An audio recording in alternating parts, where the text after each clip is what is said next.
Et une des traditions de Noël, une tradition assez récente, c'est la visite du Père Noël. Et là, nous avons sans doute un des plus grands spécialistes avec nous, c'est Matteo Schaub.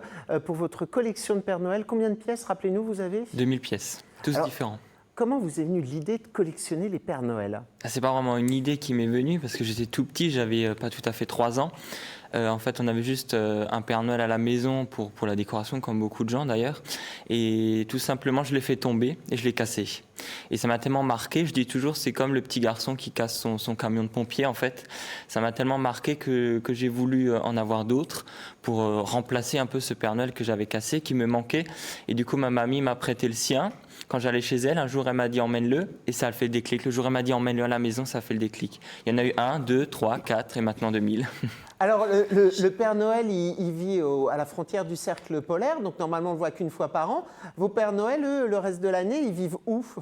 Ils sont toujours exposés au même endroit ou vous les sortez pour Noël uniquement? Ils sont toujours exposés, ils ne sont pas rangés. Il y a des gens qui me demandent ah, mais vous mettez du temps à tout mettre au grenier. Je dis ah, non, mais il n'y a rien au grenier.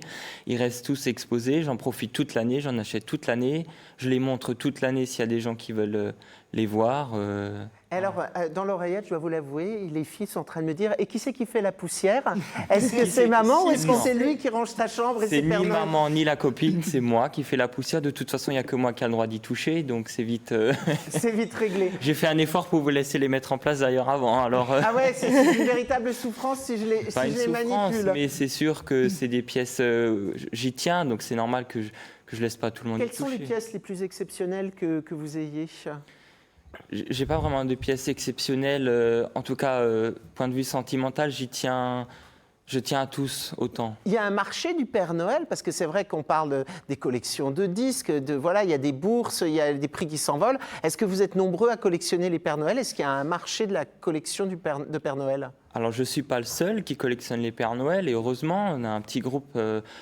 sur Facebook, on est quand même quelques-uns en France. Moi, je suis un de ceux qui en a le plus, qui est le plus dans la folie des Pères Noël.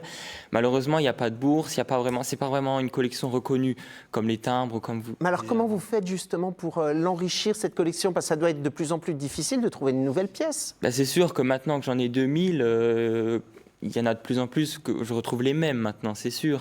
Mais c'est une collection qui prend pas fin parce que je l'enrichis à l'aide des gens, les gens qui m'en apportent, qui en trouvent, c'est comme ça qu'il faut l'enrichir. Et avec le temps, est-ce que vous avez des exigences qui sont de plus en plus importantes? Parce que je suppose que vous êtes moins sensible au Père Noël basique fabriqué en Asie qu'un Père Noël qui aura peut-être un peu plus de personnalité, non? Comment ça se passe, votre choix ou les caractéristiques? Je ne suis pas vraiment exigeant. Moi, je fonctionne au coup de cœur. Donc ça peut être sur Internet ou dans un magasin. Si j'en vois un, il me faut le coup de cœur. Si je ressens rien, je ne le prends pas. Si je ressens quelque chose, je le prends, sans hésiter. Est-ce que vous avez des pièces rares qui ont été réalisées par des artisans?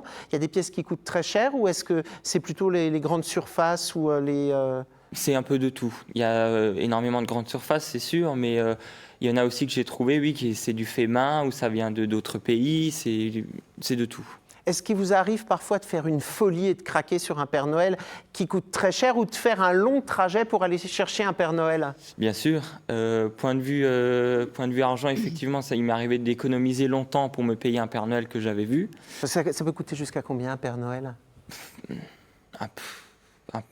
J'ai peut-être mis 200 € pour un Père Noël. Ah oui, quand même, hein. Ça fait une belle déco. Oui, hein. c'est sûr. Après, il y a les Père Noël que je paye ce prix-là et qui valent 3 fois plus si la personne avait demandé. Enfin, je veux dire, voilà, avec les années, ça vaut...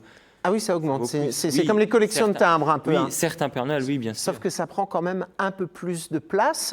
Oui. Du coup, lorsque vous allez, parce que vous êtes très jeune, lorsque vous allez déménager, vous êtes quand même la seule personne qui allait dire à l'agent immobilier, il me faut une pièce pour mes Père Noël. Oui, une pièce, si c'est pour pas dire il me faut 2 maisons, parce que... ça représente une grande surface d'exposition. Bah, oui, si je compte toute ma passion, plus les décorations de Noël, ça prend 80 mètres carrés en tout. Est-ce que c'est ouvert au public? Est-ce qu'on peut les voir? Et est-ce que votre ambition, c'est peut-être d'avoir un petit musée du Père Noël? Oui, donc on peut les voir. Donc on a fait tout le mois de décembre les portes ouvertes le samedi soir, où les gens pouvaient visiter.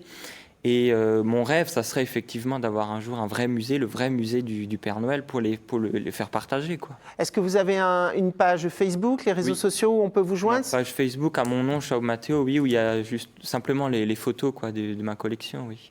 Et alors, est-ce que vous êtes déjà allé au pays du Père Noël rencontrer le Père Noël? C'est un rêve, ça?